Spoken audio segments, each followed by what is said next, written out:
Yeah, that's a lot of health. And magicka. And stamina. And spell damage. And our regen's still good. And we're bulky because we're a vampire. Yeah, stay tuned to find out what we're doing. This is nuts. Hey, it's Dan, and welcome back to Unified Gaming. Now, before we jump into this one, I just want to say a huge thank you to all of our patrons out there who help make these videos possible. Without your support, we wouldn't be able to do this, so it's a massive, massive thank you. And if you want to support myself and the channel, there's a link in the description where you get access to videos early, they're advert free, you get other benefits like Discord support and so on. So do consider supporting if you can. As with this one, guys, we are looking at Shroud once more. This is a Magicka Nightblade PvP build designed for the current patch, and it is absolutely nuts. We have spec heavily into health via our sets. We have really high damage though, and because of what we're doing, we just have that pressure, bang, kind of what Magicka Nightblade should all be about. And we have access to obviously Cloak and the Shade, so we can teleport around and move around freely. This is honestly a really fun Magicka Nightblade build to play, and it's probably one of the better ones that I've seen out there. I use this mainly in Battlegrounds, but this does work in Cyrodiil. Just unfortunately with the AoE tests on PC, so if you're unaware, I'm on PC EU, it just means that this is really hard to use because of the lag and stuff, so that's why there's less Cyrodiil gameplay, but you can use this in Cyrodiil absolutely fine. And if you want to see kind of how to play this build properly, then do make sure you're subscribed, because I'm going to put up a gameplay kind of commentary with tips, tricks, all that stuff to help you out so you know exactly what to do when you make this build yourself. But with introductions out of the way, let's just get into it. So for our race, we are a high elf on this build. A high elf, Breton, Argonian, they're all great choices, even a dark elf. For me, I'm a high elf because this was a bomber originally, and I like having access to this passive here, down this one here, and then this one here, but it's mainly this one here. Basically, when you use a magical ability, because our stamina is lower, it gives us stamina regen back, and it's not a lot, but it does, it is noticeable, and this really helps you get out of trouble. So this is a really good passive to have. We then get more magicka, which means you've got bigger shields, bigger heals, more damage, and we get more damage as well. So personally, I think being a Breton or high elf is kind of preferable for this playstyle, or a dark elf, but an Argonian is a great choice as well. As with kind of our attributes, we have 35,000 magicka, almost 36k magicka in CP. We have 57 points in magicka and 7 in health. Our spell damage when we're buffed up without continuous is at 3,000, so it goes up quite considerably. Our magicka regen's at a nice 1700 before potions and buffs, so that's really high.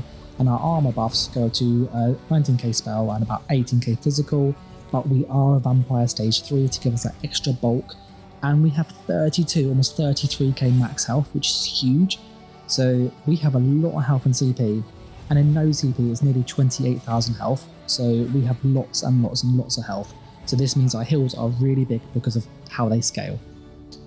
As with kind of the mundus stone, I would recommend using the Atronach. Having extra regen is incredibly useful, especially as we're a vampire stage 3, as I've already said.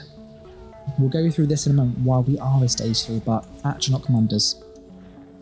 For consumables, I would always recommend having tri-stat food for this build. You need the health, you need the stamina, and the magic is useful for damage. So that's a really good option. I would also suggest carrying some of these, so some of these ones and some of these ones. They're really good because you can reset or update your vampire stage as you see fit. And if you're going into BGs and you find sustain hard, which I don't personally, you could always use Witch Mothers if you need. It's not as good. I do prefer Sugar Skulls, but it's personal choice. Potion wise, we're using tri-stat potions. That's kind of the jack of all trade, master of none. It gets you out of all bad situations. You could use Essence of Immovability and carry some Stealth Detect ones, which are incredibly useful. So this is CC immunity, you see Nightblade, and you get magicka back. Really useful one here. And you could also carry this one here if you want to be quite trolly. This with Cloak is incredibly funny, so that's just another option there. And then I recommend having something like a spell power buff potion, so it could be Crowns, it could be Alliance War, or you could use the skill to get the spell damage buff, but it's not needed as you can see in the gameplay. So those are the consumables. Now I get asked this an awful lot with all of my builds, are you a vampire, mortal or werewolf? As I said at the start, we are a vampire in this build. This just gives us so many benefits. If you are going to play on, the kind of invisibility cloak, I would recommend getting this passive too. It just makes life a little bit easier, as does this passive here too. But we're mainly a vampire because of this. Reduce your damage taken by up to 30% based on your missing health. So when we're at 50% health, we get 15% damage reduction. Just for reference, Mark of the Prior, which is a defensive set, and it's one of the best ones in the game, is 9,990 armor or something like that. It's really, really high. And that's worth around about 15%, kind of when you're dead. So this is almost equivalent to Mark of the Prior with kind of how it scales and how it works. So this passive alone is like having Prior on, which is really, really good. It means we're bulky, so this is a great passive to get. We're going to go through the skills now, so feel free to pause it, rewind it, watch it, and if you haven't done so, do check you're subscribed. There's many of you not subscribed, even though you watch our videos regularly. So front bar, we're using Swallow Soul. This is a damage skill and a heal over time, which is awesome. Dark Cloak, this is minor protection and a heal over time. We then have Flame Clench as our stun. I like this personally, I find this more useful, but if you want, you could go down to Shadow and get Aspect of Terror and then Mass Hysteria. I just prefer the Flame Clench. We then use Elemental Drain for Major Breach, which is nice, so more damage, but it's the minor Magicka still that makes this really useful, so this is a really cool thing to have. We then have Merciless Resolve, which is our big, boom, hit skill. It's really good. This is 16.5k unbuffed, buffed up is like 20k, little sneak peek. We do have Magicka on top of this, so this goes through the roof, so really, really nasty hitting skill.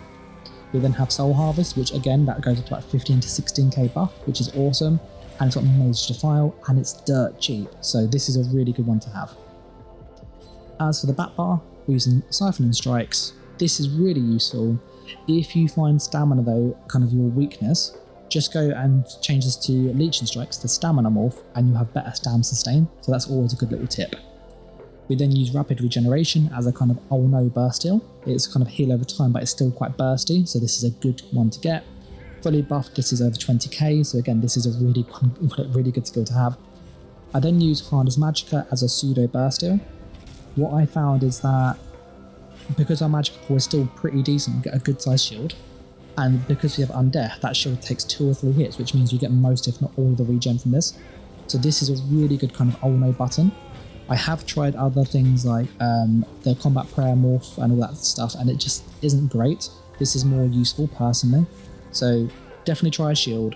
If you really want, you could go to the Restoration Staff, use Healing Ward, which is 2865, and it goes up to 100%, so it's like 5k, at which point you've got 5k, 5.5k, so you see Healing Ward is good, but this is always on you, so you could use this instead, or you could use Ward Ally to be more supportive. So you kind of Ward Ally if you want to go and help other people, or Harness Magic for yourself. We then have Crippling Grasp, which is absolutely fantastic. This will immobilize the person, it does a damage over time, and it snares them. So having those 3 things in one skill is incredibly useful with a really good range, which means we can control them at range, allow us to drain their stamina, and then when we go in for the Flame Clench and the in-cap, we can land the bow, or we can go in-cap, bow, clench. You can do it in a few ways, but this just means you can kind of lock them in place and they can't run away. And then if we need to run away, we have Shadow Image. Shadow Image is like the ultimate get out of jail button. If you use this correctly, it is really hard to die in this build. You put this in the fight, and you can move around and teleport back to it. If you're on PC, there are some add-ons that show you if you're in range or not, which I use, and it's incredibly useful, so do look at that. And then for the ultimate, I'm using Panseer. I would morph this to Life Giver, but I just haven't got the skill leveled up, and I don't have the skill points ready, so I would morph it to Life Giver. As you can see, for kind of passive-wise, it's what you'd expect. Just do note that I am missing a few passives on this build, so everything you see in the gameplay is missing quite a few passives and stuff, and yeah, so you can imagine if you did this fully, it's even better. But that is the skills, that's what I use. I'm now going to go through the gear and what you need to use. It's a little complicated today, so do pay close attention, and I'm going to give you just a few tips that you could use to kind of just optimize this further. Do note as well that if you look at my budget, I'm on 54k gold, so I am quite poor, so this is why it's not upgraded to gold just yet, because I'm poor. So yeah, if you want to support me, you can, there's a link in the description. As I said, even in game, gold and stuff really helps. For this, we're using Torx Pact. This is phenomenal. This basically procs all the time. Every single light attack pretty much this procs, which means our light attacks hit really hard. This also procs when we use our flame clench, which is why I use flame clench, so we get a nice kind of stun and some damage on it. So this is incredibly powerful. I wouldn't use any poisons on this build, and you definitely want a shock glyph because it procs minor vulnerability, which is more damage. And then for the back bar, we're also using Torag's Pact again. And you're probably going to go, why are you doing it this way? I've tried a Clever Alchemist, as you can see here. So Clever Alchemist, for reference, is 651 weapon and spell damage for 20 seconds when you use a potion. Torag's Pact, when it's infused, is 655 on your glyph. This procs for 5 seconds with a 4-second cooldown, which means you can keep this up 100% of the fight. So you go to the back bar, light attack, get this big damage boost. It's basically Clever Alch on demand, and you can hit really hard.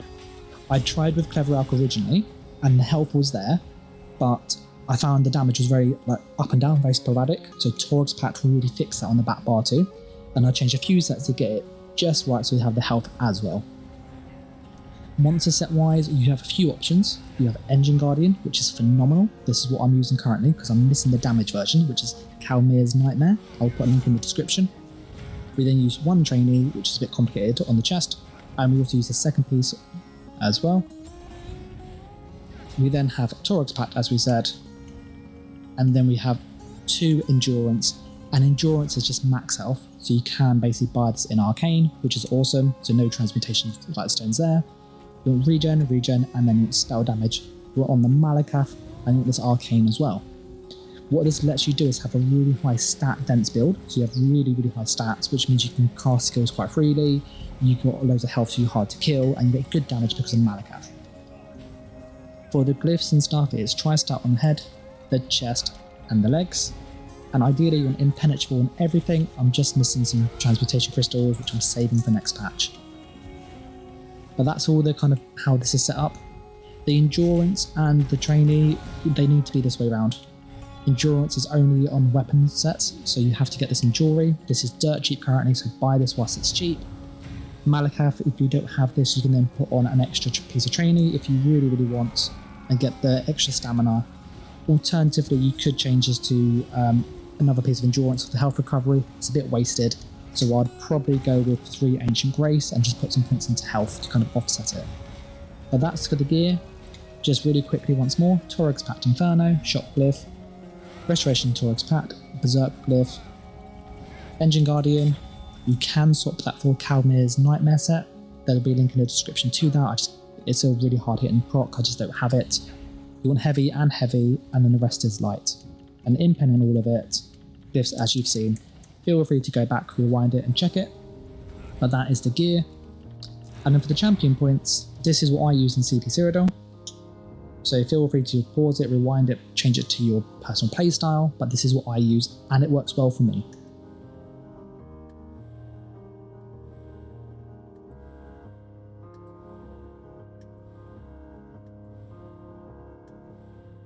Now you'll notice that I have 6 points spare in the red CP. Now you can put those wherever you like.